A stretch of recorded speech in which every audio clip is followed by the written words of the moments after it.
On the banks of the Perfume River lies Hue, a city where the echoes of emperors still whisper through the mist.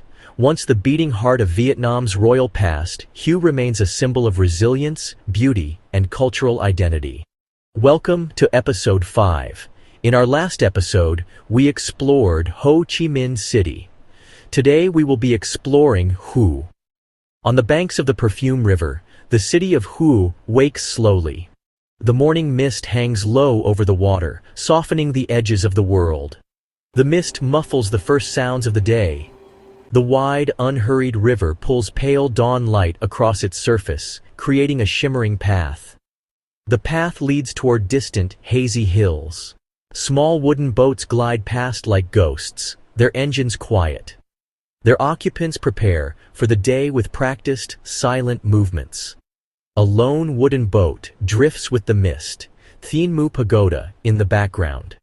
In the soft, humid air, the ancient, moss-stained walls of the imperial citadel stand like a silent guardian. Hue feels profoundly calm in this moment. It also feels heavy with the weight of its past. The city's atmosphere is a delicate blend of mystery and tranquility, seeping into the stones of its streets. And into the leaves of its tamarind trees. This is a place built for emperors, a landscape designed to reflect celestial order. The river's gentle curve was seen as a protective dragon. The surrounding hills stand as loyal sentinels.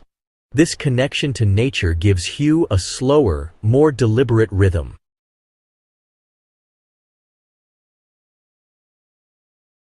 The story of Imperial Hue begins in 1802 when Emperor Jia Long, the founder of the Nguyen dynasty, chose this location on the Perfume River to be the nation's new capital. His vision was to create a city that was not only a political center but also a spiritual and cultural one, a place that would embody the power and permanence of his rule. The construction of the imperial city, known as the Citadel, was a massive undertaking that took decades to complete. It was a project that brought together thousands of workers, artisans, and scholars. They built a fortress of power, a walled city within a city, designed according to the strict principles of geomancy and military strategy. The result was a masterpiece of urban planning and architecture, a place unlike any other in Vietnam. The design of the citadel is a fascinating blend of different influences, a physical manifestation of Vietnam's complex history. The layout, with its concentric rings of walls and moats, draws heavily from Chinese models of imperial capitals, reflecting a long history of cultural exchange. Yet, within this formal structure, the details are distinctly Vietnamese. The buildings feature gracefully curved roofs adorned with intricate mosaics of porcelain and glass, depicting dragons, phoenixes, and other mythical creatures. There is also a subtle French architectural touch in some of the later structures, a hint of the colonial era that was to come. This fusion of styles creates a unique aesthetic, a visual language that speaks of both borrowed traditions and a fierce sense of local identity. Walking through the Ang Nga Mon Gate, the majestic southern entrance to the imperial city, feels like stepping across a threshold into another century. The gate itself is a marvel, a two-story structure with 5 entrances, the central one reserved exclusively for the emperor. Inside, a vast network of courtyards, palaces, temples, and gardens unfolds before you. The Tai Hoa Palace, or Palace of Supreme Harmony, was where the emperor held his most important ceremonies, sitting on his golden throne, while mandarins prostrated themselves in the great courtyard outside. Every element of the design, from the number of columns to the color of the roof tiles, was laden with symbolic meaning, all intended to reinforce the emperor's divine mandate to rule. Local historian Tran Van An, whose family has lived in Hue for generations, explains the city's foundation with a quiet reverence. The emperors did not just build walls and palaces. They were building a universe in miniature. The river was the lifeblood, the mountains were the protectors, and the citadel was the center of everything, where heaven and earth met. Deep within the heart of the imperial city lay an even more exclusive sanctuary, the Forbidden Purple City. This was the personal residence of the emperor, his concubines, his eunuch servants. No one else could enter. The penalty was death. Unimaginable luxury, secrecy, rigid protocol, the emperor, a semi-divine figure, daily life, carefully orchestrated rituals thick with the scent of rare incense, the rustle of silk robes, hushed whispers of court intrigue. Many buildings are gone today, but remaining foundations and restored pavilions still evoke that hidden world. Royal life governed by strict, complex etiquette. Princes and princesses educated by the finest scholars, learning literature, calligraphy, the Confucian classics, the queen, royal concubines in opulent apartments, embroidery, music, subtle competition for the emperor's favor. Artifacts in museums offer a glimpse: jade and gold jewelry, lacquered cosmetic boxes, delicate porcelain tea sets, objects that tell of a life in a gilded cage, privilege and profound constraint, a stage for intimate dramas, libraries, theaters for royal performances, tranquil gardens with lotus ponds and ornate rockeries. Heirs were born. Alliances forged through marriage. The dynasty shaped in quiet conversations and secret decrees. Imagine a zither in a moonlit garden. Young princes practicing archery in a private courtyard. Even in partial ruin, intimacy and power remain. The citadel's vastness and the forbidden city's seclusion inspired awe. He was the Son of Heaven. His home reflected celestial status. Passages and gates controlled movement and access. Entry to the inner sanctums, the highest honor for a mandarin. Today, visitors wander freely through once forbidden spaces. Silence in the courtyards, a reminder of lost voices and secrets. Well, it's, a haunting kind of echo.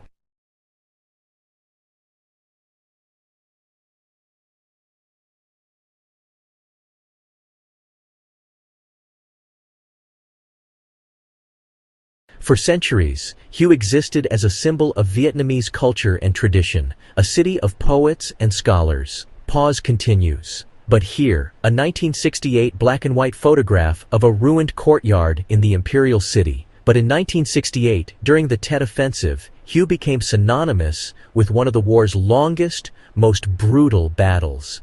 On the first day of the Lunar New Year, North Vietnamese forces launched a surprise attack. Viet Cong forces poured into the city. They swiftly captured most of Hue. For nearly 4 weeks, Hue became a hellish urban battlefield. The fighting was street by street, house by house.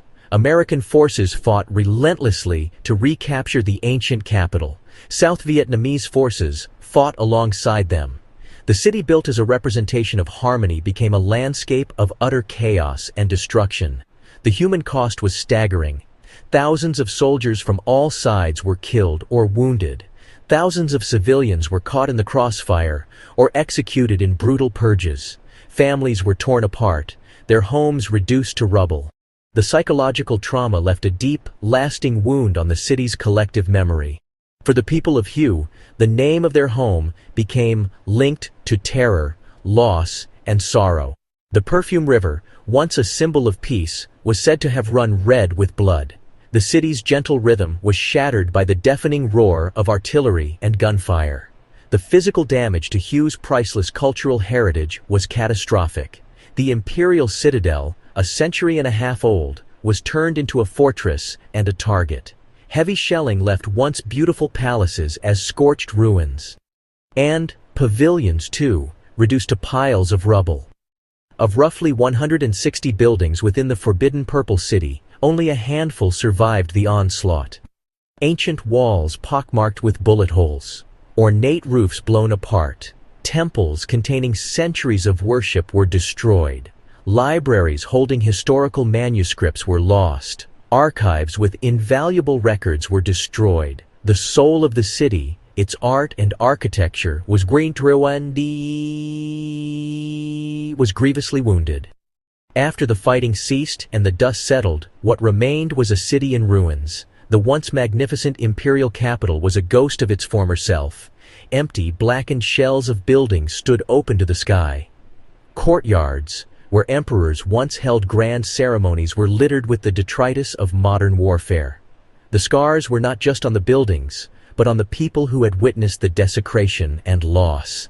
The Battle of Hue was a profound tragedy, a collision of 20th-century violence and Vietnam's imperial past. It left a legacy of pain that would take generations to heal. In the years following the war, the people of Hue began the monumental task of healing their broken city. The process was slow and painstaking, hampered by a lack of resources and the sheer scale of the devastation. For a long time, the ruins were left largely untouched, a stark and silent testament to the war's destructive power. But the spirit of the city, though battered, was not extinguished. A quiet determination took root among its residents, a desire to reclaim their heritage and rebuild what had been lost. The effort began not with grand government projects, but with small individual acts of care, clearing rubble, tending to surviving gardens, protecting what little remained. A turning point came in 1993, when UNESCO designated the complex of Hue monuments as a World Heritage Site. This brought attention, funding, and technical expertise. Restoration projects began in earnest, focusing on the most important structures within the imperial city. The work was incredibly meticulous. Artisans and conservationists repaired buildings stone by stone, using traditional techniques and materials to ensure authenticity. They relearned old skills, studying historical photographs and documents to reconstruct intricate architectural details, from the patterns of the roof tiles to the composition of the lacquer. Hue has long been known as a major center of Buddhism in Vietnam. Its spiritual life provides a deep well of tranquility and strength for its people. The city and its surrounding countryside are dotted with dozens of ancient pagodas and monasteries, each a sanctuary of peace and contemplation.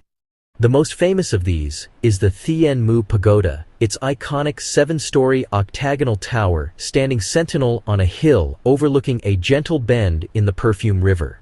According to legend, it was founded in the 17th century, after an old woman foretold that a great leader would build a pagoda on the site to pray for the country's prosperity. The pagoda became a symbol of the city and a place of pilgrimage. The daily rhythms of faith are a constant and soothing presence in Hue.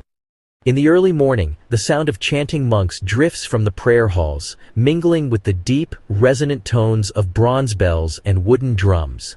The air in the temple courtyards is heavy, with the sweet, smoky scent of incense, which burns in slow, mesmerizing spirals from large urns.